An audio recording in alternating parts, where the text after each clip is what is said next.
So, hello everybody, and tonight we're going to do an unboxing of Robinson Crusoe, Adventures on the Cursed Island. It's apparently the fourth printing and the second edition, so this is, I think it's got copyright 2016. It's the one with the new artwork on the box. It's for... It's for 1 to 4 players, and it has a playing time of 60 to 120 minutes, and is for people aged 14 and over. So let's see what's in the box. It's actually quite heavy. Here we've got the rules book. So also with some artwork for the first Martians. This rule book is heavy. It's 40 pages long, but it's really heavy. It feels very heavy.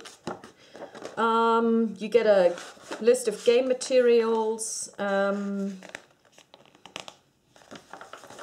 setup information, overview, game flow. Now I've heard that a lot of people were very unhappy with the rules, but of course this is probably for the first edition.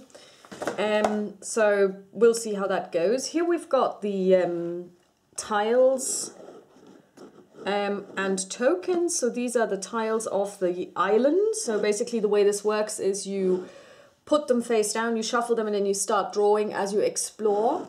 And they make up the island, the cursed island that you're on. These are what are they called? Not achievement.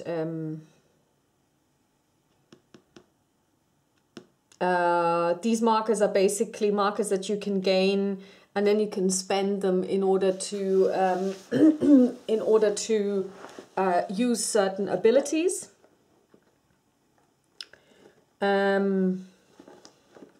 So that's one sheet, and here we've got more markers and more tiles. Some have already come out. Considering the way this parcel was delivered to me, I am not surprised. 1, 2, and yeah, I'm also not really keen on this because, as you can see here, the insert is damaged.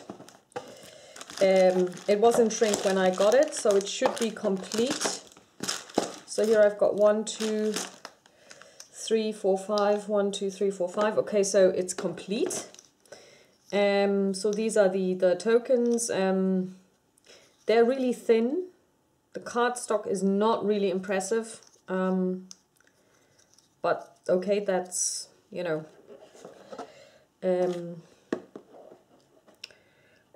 More tokens.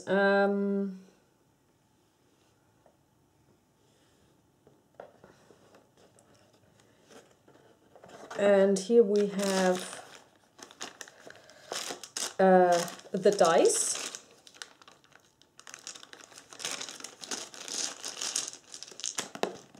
One, 2, 3 green dice, 3 brown dice, 3 grey dice, and then the weather dice. So these are for exploration, these are for building, and I forget what the grey ones are for. This is the rain and bad weather level 1, and this is level 2 because it's worse. And here you've got attacks on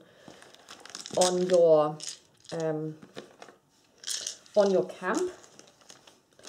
So we'll just put those away.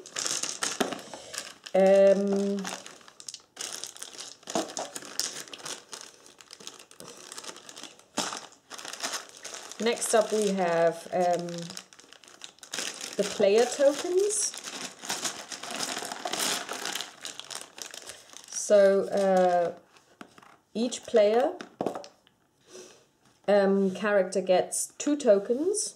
So let's say And they're of the same color, so brown, gray, I'm not quite sure why we have green,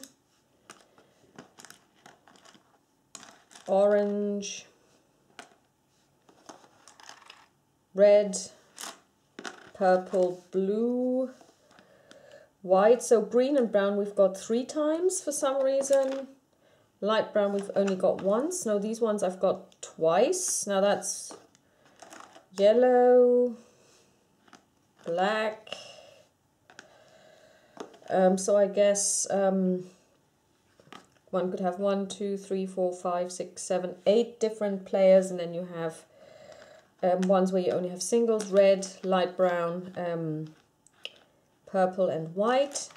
And then you have smaller cubes, the red ones obviously representing wounds. And I've no idea what these ones are for, the discs, the small disc ones, the flat ones. We'll see as we go along what they are marking. And how this works is essentially each player character gets 2 actions, and the actions are represented by these bigger discs, by these pawns, and you can decide to commit 2 pawns to 1 action, in which case you get an automatic success unless some game effect mitigates this, or you can take 2 pawns and put them on 2 different actions. Then you have to roll for each action, and you might not make it, but you get to do 2 actions. So that's worker placement. So that's quite Euro gamey, I guess. So Euro gamers will be familiar with this mechanic. Just put it all back. It's all made of wood, by the way. These are all wooden, so I really like that.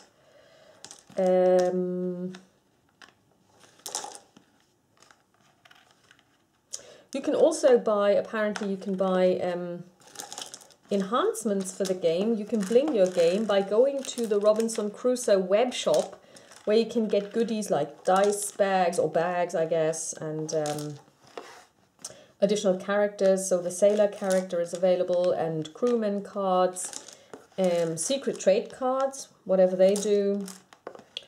So I'm just gonna put these back.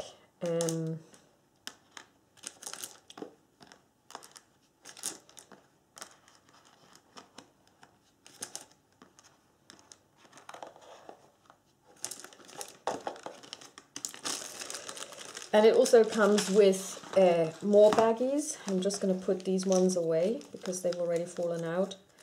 So let's see what this is actually. This is... Oh, this is the King Kong Island additional, the 7th scenario. So these are the scenario cards. 6, 2, 3... 4,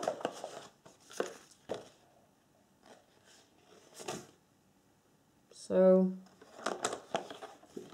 2, oh okay, this is 1, 2, 3, 4, 5 and 6, and the additional King Kong one, which apparently wasn't part of all of the games, but it seems to be part of this edition now. We also have the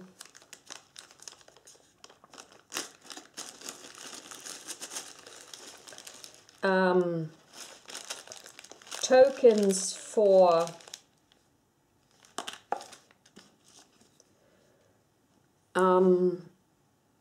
the production goods that you get. So this would be skin when you or hide, fur when you skin an animal. This is wood. This is bananas, so that's food, and I don't know what this orange stuff is. It somehow looks like bread, but I doubt it's all like a cook's cap. I don't know what it actually signifies. I'm trying to remember what orange stood for when they had cubes, and I can't recall now. So, oh, okay, so there's also other stuff. Round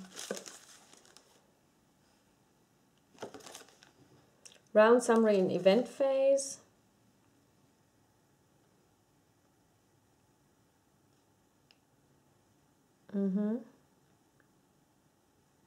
Distribution of dice results. Okay. Okay, so these are actually stickers you can use to put on these pawns, oops, to signify which character they represent. That's quite a nice idea. So let's take a look at the rule book, where we can see okay, the orange food is, this is actually also food and it's non-perishable, so it's like biscuits that will last you. Here we've got cards and more cards, event cards, and these are even more event cards.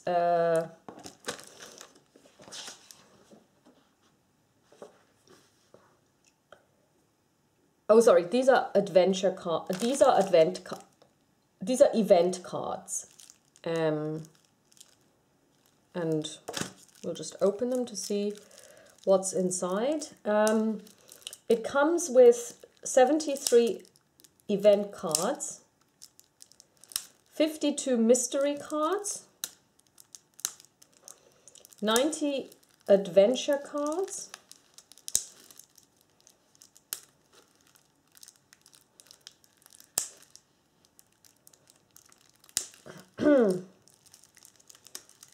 these are really well packed again.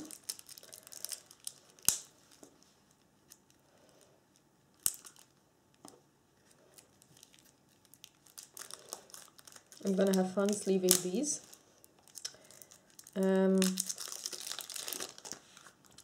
So let's see, these are event cards, the one with the green flag on the back. These are all event cards. One.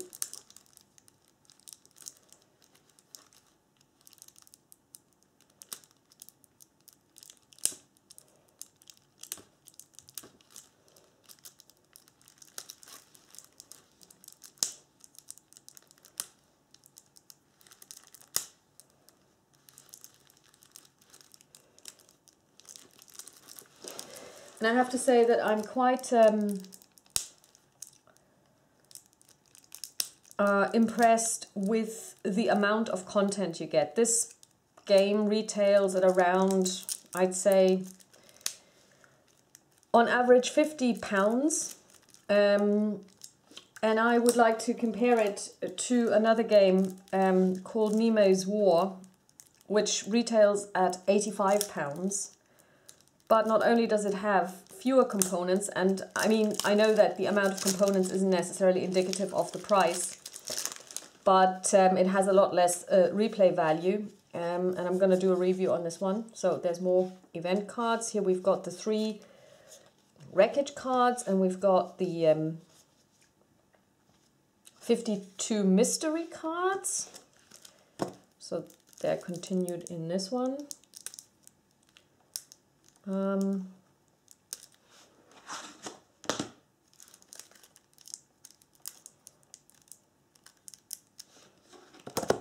Yeah. Even just the amount of variation you get with the cards, because you have this high number of cards, outstrips Nemo's War by miles. But still the price is less, so more of these.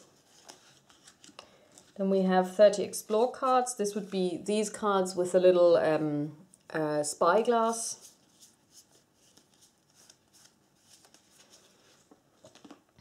Then we've got the gather cards. So yeah, the grey dice are for gathering. And they have a little basket symbol on them.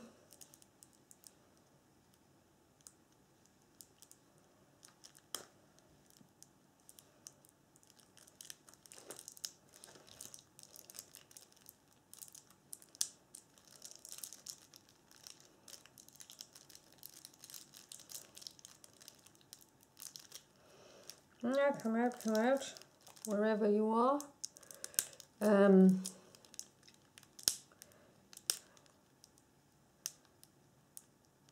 Someone suggested I should get a penknife, but I would probably just damage the card somehow by using it, so yeah.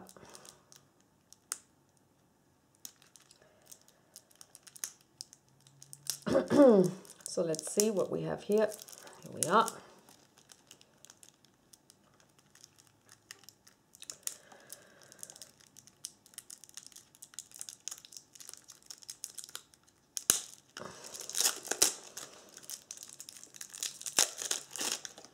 Here we have more gather cards. The card stock is very thin, not impressed. Here we have the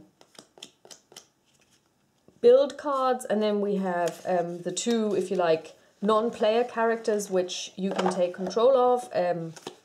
Friday, he's only got 3 life points and then he's dead. And he cannot go on adventures. When he goes on adventures, he automatically has to take a wound instead.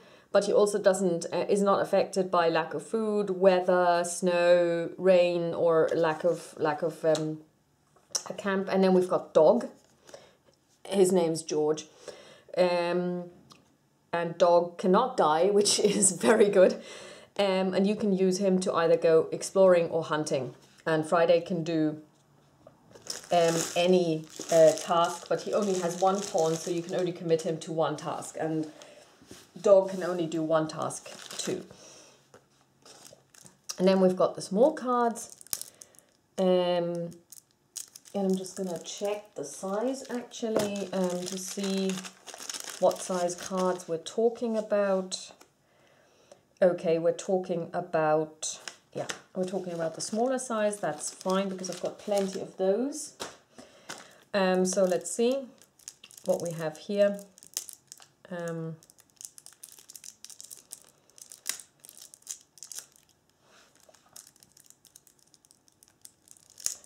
That's 73,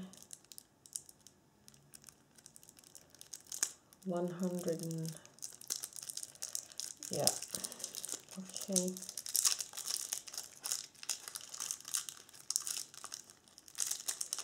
90, 163, 165, 210 cards. Okay, and here we've got the small ones.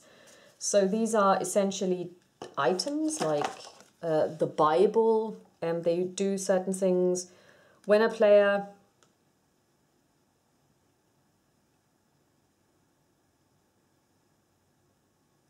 does whatever this is, which is so small that I can't even tell, they get 3 of these markers instead of, and 1 life point back instead of just 2 biscuits. You get 1 non-perishable food. Empty bottle increases your fight value. Flask of rum, +1 heart during the night phase. Hammer and nails helps you build. Pipe and tobacco get 2 resilience or resistance, or whatever they're called. Pistol temporarily increases your weapon strength. This is Arrange Camp. It's a card for the 4-player game. And then other things that you can build. And the way this works, and these are the beasts. So we've got beasts that we can hunt. They will fight back. You can take wounds from them, but they will also give you things, mostly food, sometimes also fur or hide.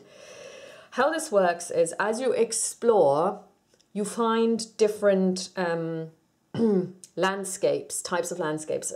I don't know, maybe river, grassland, mountains, hills. And depending on where you are or which land you have discovered, land type you have discovered, you can do certain things. So for example, when you get the mountain, you can start building fire.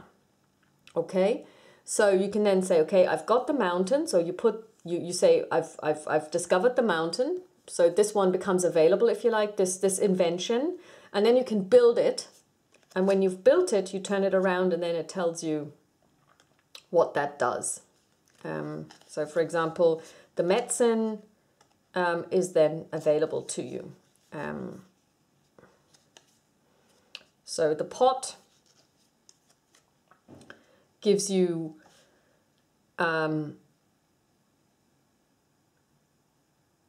one food plus one heart. But what these symbols actually mean and how these work is explained in the rules. So these are the inventions, and I assume that these are the small ones, hopefully. Let's see if these card sleeves fit. Yep, they do. Excellent. Okay. But, of course, this game is a game that comes with a board. And, of course, we want to look at the board. I've seen versions of it when I watched playthroughs, but, of course, this is a different edition, so we don't know what this one looks like. I hope that they've kept the really lovely artwork. But before we do this, I would like to take a look at the player characters. So, you get an avatar, and they have different abilities. We've got a carpenter, we've got a cook, we've got an explorer, and we've got a soldier. So they all have a life track, which is not the same.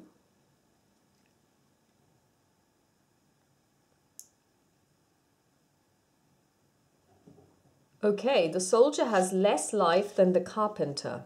That's interesting. 4, 8, 11, 4, 7, 9, 12.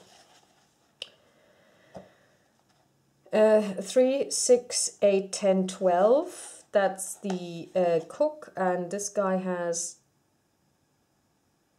11 as well. So the explorer and the soldier are the weaker ones and have less life, which I find interesting. So, okay. I would have expected these folks to be a lot hardier, but they're not. And they have different abilities. So tracking.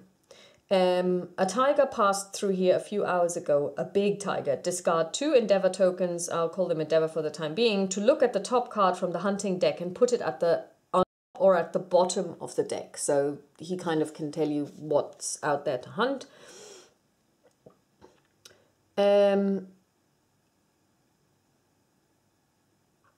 Defensive plan. You can use this when you need weapon strength to increase either the palisade or the weapon strength level by 1. Frenzy. You can discard 3 endeavor to temporarily get +3 fighting strength during your action. You can discard 4 to shuffle the top beast card from the beast deck in the hunting deck without looking at the card. The carpenter, economical construction, scarce resources. What are you talking about? This is more than enough for me. Discard 2 endeavor to spend 1 wood fewer during 1 action of any type. That's very good. Craftsmanship, I've done it 1,000 times. I could put it together blindfolded. Discard 2 endeavor to re-roll any brown die during your action. Very good, because when you roll dice, you can essentially lose as well. A new idea. Discard 3 endeavor to draw 5 invention cards. Choose 1 and place it on the board. Very good. Handyman. This is a very basic construction. It won't even take a day to build. Discard 3 to get an additional pawn for 1 building action. Cook, grandma's recipe. My grandma used to prepare unique soups. You're gonna feel much better, trust me. Discard 2 endeavor to heal 2 wounds by eating 1 food. Scrounger, when I say I'll find it, I'll find it. You just have to know where to look. Discard 2 endeavor to reroll any grey die during your action. So when this guy goes scavenging, he will actually, or gathering, he will find something. That's good. Stone soup. Lack of ingredients doesn't mean you can't cook. A good cook can make a soup out of nothing, and I'm a damn good cook. Discard 3 endeavor to get 1 food. Hooch.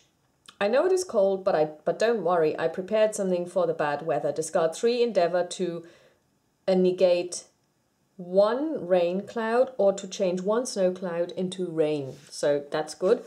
And what I really like, you have a male and a female version. So again, I like the fact that, you know, you have female avatars as well. So everybody is represented. Of course, you know, racially speaking, they're all white, but, you know, it's the 1800s, and it is a game of exploration during that time, Robinson Crusoe. Okay, and now for the map, or the board. Now the board is, I can only say it is totally lovely. I like the artwork. So over here we've got the actual island, and you just have those 1, 2, 3, 4, 5, 6, those hexagons where you just basically put out the tiles as you draw them when you explore, and you build the map. You have your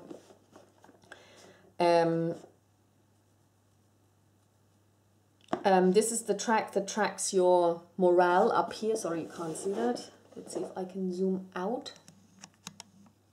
Oh, as zoomed out as we're ever going to be. So there's the track that tracks your morale, and if you're in the plus, then that's good, and if you're in the minus, then that's not good.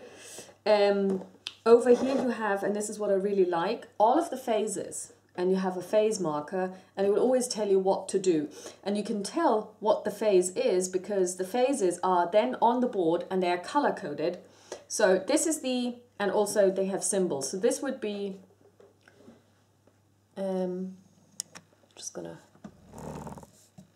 turn this over a little. The camera's gonna move for a second. So what we have here is the different phases of the game. Event phase is the first one, and it's got this green flag, like on the cards that I showed you earlier. This is where the event deck is placed. Not only do I love the drawing, but up here you again have the same icon as over here and the same color. So this is ingenious because it really guides the play. You have phase 1, look for 1, look for this symbol, look for this color. Phase 2 is the phase where we look at our morale. It's over here, phase 2. It's the same symbol again, the star. Phase 3 is the production phase, which happens over here. So as you explore, the field that you're on, the hexagon that you're on, produces goods which you can place in here. Next up we have the action phase, the activity phase, which essentially happens, I guess, down here. I mean, this one is the one that isn't really clearly marked because you have different things you can do. You can go hunting if there is beasts here. You can go, and sorry, down here you have the action phase as well. So it starts down here. It's basically all at the bottom. You can go building, you can go gathering, you can go exploring, you can increase morale, and you can rest. Next up we have the weather phase where terrible things happen. And you can get weather markers which end up down here. And I really, really love this drawing of these windswept trees. It's lovely. I also like the way, this is where you put out the cards that you're going to use as inventions. You place them here. And this is really like one of those diaries that you would find, you know, like of a naturalist who's been traveling, you know, like maybe Carl Linné drawing examples of plants or animals that he's going to classify. You know, it's you know, that's really what I like. Up here you've got the information about your camp. This is, do you have one? Yes, no. What is your roof like? Do you have palisades?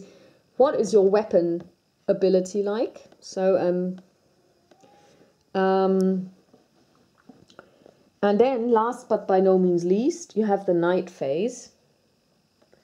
And that's down here. And I also love this detail. And this really looks like an old map. You've got this is like with Napoleon across Europe, where you also have this slightly aged version of the map. So this isn't dirt, this is aging.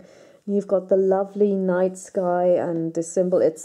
I'm totally in love with the iconography of it, and the simplicity and the guiding that you get on the board. You know, there is nothing better than having a good game board that guides the players through the game rather than having to constantly refer back to the rules.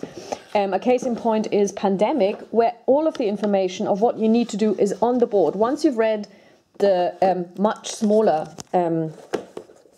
rule book, and because it does have a lot less rules and a lot less going on in terms of what can happen than Robinson Crusoe, but it's all on the map, and I think this is so essential because it aids people's enjoyment of the game when you don't have to constantly refer back to the rules. I mean, one war game that does it really good is really well is Red Winter by my friend Mark, and basically that's a game. It's a war game, but it also has this idea of, we're a war game. That doesn't mean we want to be inaccessible. We are just for the grognards. We want everybody to be able to enjoy this game and to remember the essential rules and the iconography, and it's all on the board, and it's just fantastic.